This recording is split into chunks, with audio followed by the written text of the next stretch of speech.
The best source of data on population trends is .id, and its latest figures on Australia's top 50 largest cities and towns makes for interesting reading. This shows that our 50 largest population centres, how they rank nationally, how much they've grown in the past 5 years, and how much they've grown in the latest 12 months.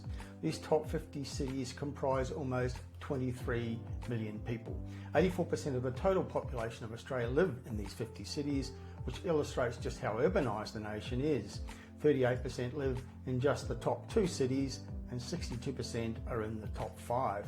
Now, the top 50 cities have increased collectively by over 1.1 million in their populations collectively over the past 2 years, and it represents 94% of Australia's population growth in that time. The Gold Coast now has a population of 750,000 and is on track to become the 6th city in Australia with a population of 1 million, although .id says it will probably take another 10 years to get there. The Sunshine Coast is growing faster than the Gold Coast. In fact, it's the fastest growing city in the nation, increasing 12.9% in the past 5 years. That's slightly ahead of Perth, which has increased 12.8% in 5 years.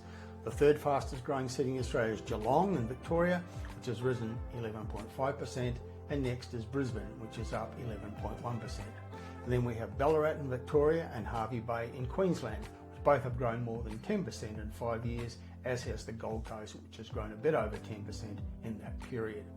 Victor Harbour Goolwa is likely to become the second largest urban city in South Australia in the next 2 years, overtaking Mount Gambier, which itself overtook Whyalla a few years ago, and Whyalla is no longer in the top 50, and there's a warning in there about investing in mining towns. Whyalla is very much a boom-bust town, and its population is falling at the moment. If we look at growth in 2024, the most recent year with confirmed data, the fastest growing cities and towns in the country are in the order of priority: Perth, number 1, then Melbourne, Brisbane, Sunshine Coast, Ballarat, Warragul in Victoria, Geelong, Busselton in Western Australia, Hervey Bay in Queensland, and the Gold Coast. 8 of the top 10 are in either Victoria and Queensland.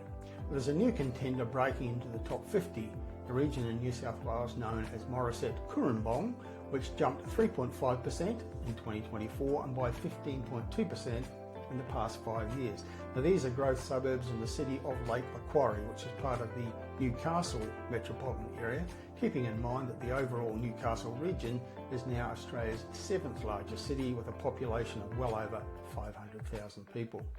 Another point of interest is that according to the parameters used by .id, Melbourne is a larger city than Sydney is by this measure, and the gap has widened a little to just over 100,000, although both have populations well over 5 million these days. So the 10 largest cities in Australia are, in order, Melbourne, then Sydney, Brisbane, Perth, Adelaide, then the Gold Coast, Newcastle, Canberra, Sunshine Coast, and the Central Coast of New South Wales. I should point out that population growth data is not the only factor to consider in choosing locations for buying real estate, and sometimes it can be misleading. But taken with other data, it can provide some useful clues about where to buy for future growth.